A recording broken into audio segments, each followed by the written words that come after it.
Hello, Kat. It's a beautiful day outside, so I hope that you get to spend some time in the sunshine today. I know I'm about to go back outside because it's too nice to stay inside. Anyway, I pulled three cards for you, and I've been doing these video readings, so I thought it'd be easiest and best to do it this way because you reached out saying that you feel like uh, your energy is out of whack or something's out of whack. And I can totally relate. This new moon has been really intense.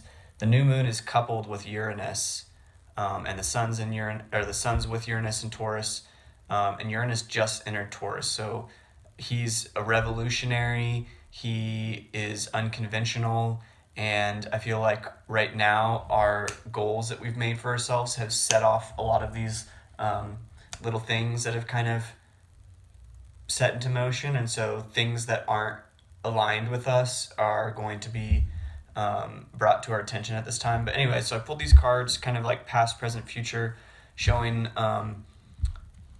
just a general idea of maybe where we are and what we can learn from this. So I got the Justice card for the past card, the Three of Coins for the present card, and the Ace of Swords for the future card. So with Justice, you can see woman with scales and the sword of truth. She sits on the throne, and she is Justice. Usually Justice is blind, but she actually is not blindfolded. Um, so for me, what I'm interpreting from this card is that in your past, it seems like you may have been unjustly treated, or that there are situations which you feel like justice wasn't served, and there is a lot of pain from those experiences, and you remember those a lot.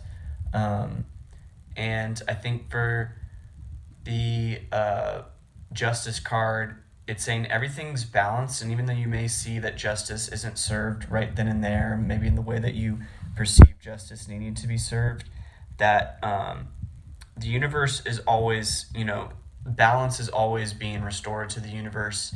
And that's something that we don't have to worry about. Like, we don't have to waste more of our time being worried about, because if there's something we can't directly do right now, and especially if it's something from way in the past, we have to forgive ourselves. With forgiveness, a lot of times we talk about forgiving other people, but really I feel like forgiveness of myself has been the most important thing for me, and seeing where I am and where I want to be, and maybe feeling like I'm not adequate or not where I need to be, or not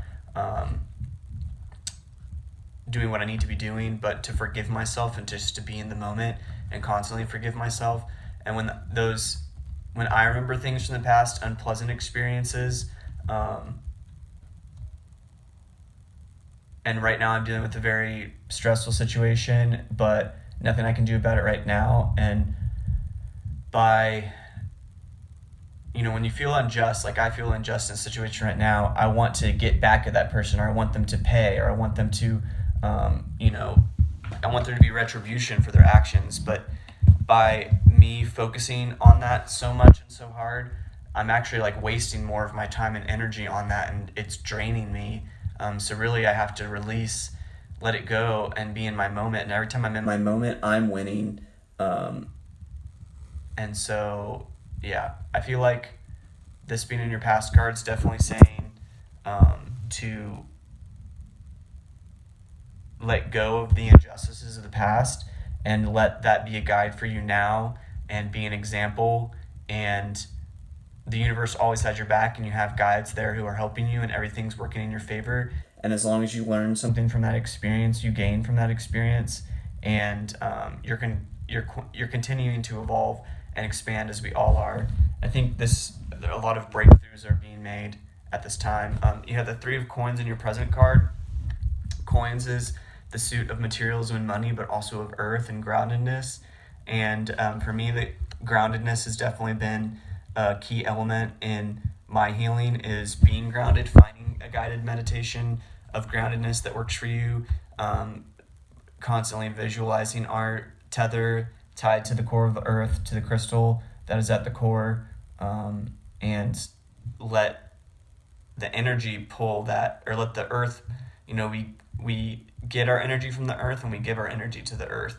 So give to the earth all the negative, because it can take all of that and turn it into soil and turn it into something positive, and just pushing that energy into the earth.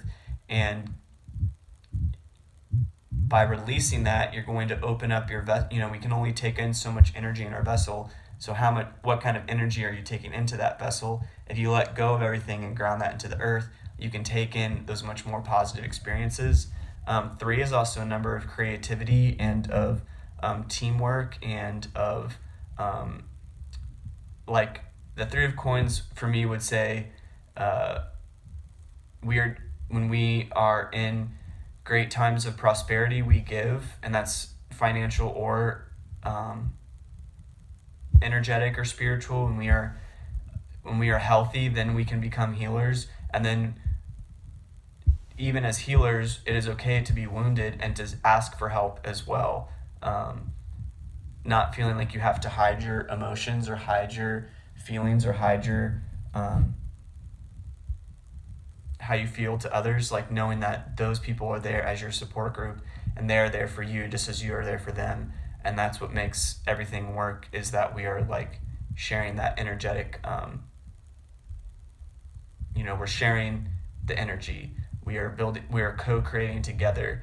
And if one of us is down, then it's the duty of all of us to bring them up, because if one of us is down, then it can affect the vibration of a whole space or a whole, energy. I also feel like too, you travel a lot, and it's important to maintain energy for yourself, not give too much of yourself away. Really do a lot of cleansing of yourself. Selenite is a great stone. I got this pink selenite from Oracle. I highly recommend you get some of this pink selenite. I think this was $5. They have bigger towers that are $15. Having that in your space, having that with you, where selenite is going to cleanse anything around it. It doesn't actually have to be cleansed like other crystals. So you can actually just, between clients and between, when you're at the airport and other places, quietly, you can even be in public and do this, but you're cleansing your auric field with selenite. And even right now, I'm becoming much more calm, and my thoughts aren't racing. I drank a lot of coffee too, so that's another reason why I'm racing. But yeah, teamwork. Others are there for you, and you are so important to other people too. As a guide, as a teacher, as a spiritual. You're a spiritual leader as well, as much of a hair person, and I think those are really tied together. I've met a lot of. It's so funny because literally the 2 readings I just did for the new moon were both hair people, and I definitely see like there's a spiritual connection between hair, which is also why it's important that you cleanse your auric field too, and not take on the energy of your clients too much, because they can, especially when you spend 4 hours with someone, you're absorbing a lot of their energy. And it's important to you can only help someone by being a guide. You can't actually fix their problems for them, so you can't take on their problems either. So it's important that you cleanse yourself. And this in the future card, this is a great card for the Ace of Swords. Ace always takes domination over a reading and just says, like, this is the start, this is the beginning. And Swords is thoughts, words, and actions. And so whenever I see this card, it always says to me, cut through the bullshit. You don't have to be nice to everyone. You have to protect yourself. Your energy is the most important to you, and you can't be of help to others. I say this so many times, so I kind of have like a mantra of it, but you can't help anyone else until you've helped yourself. And that's something that I've really had to take on and consider too. Like, I can't do full-on tarot readings on an empty stomach.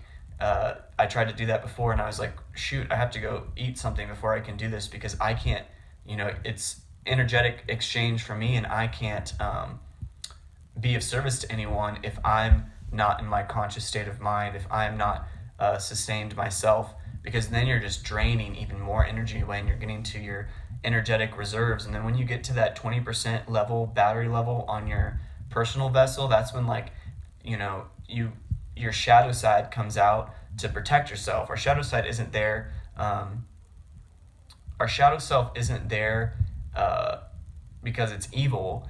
Our shadow side is there to protect us in its survival mode. People are pushed to terrible lengths when they're in survival mode. So make sure you don't get to survival mode, and that you are sustaining yourself and your energy, because you can't, like I said, you cannot be of service to someone else if you have not helped yourself. So cut through that bullshit. Say what you need to say to the people that you need to say it to.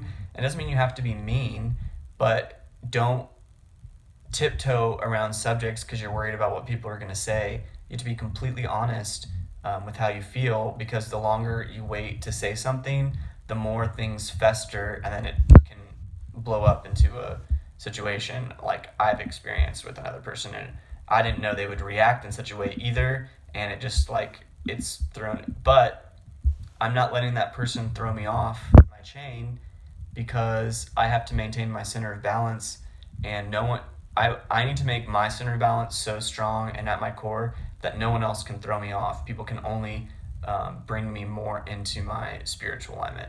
So I'm about to hit 11:11, and so I'm going to end it here. But I hope this was beneficial to you, and feel free to text or call anytime.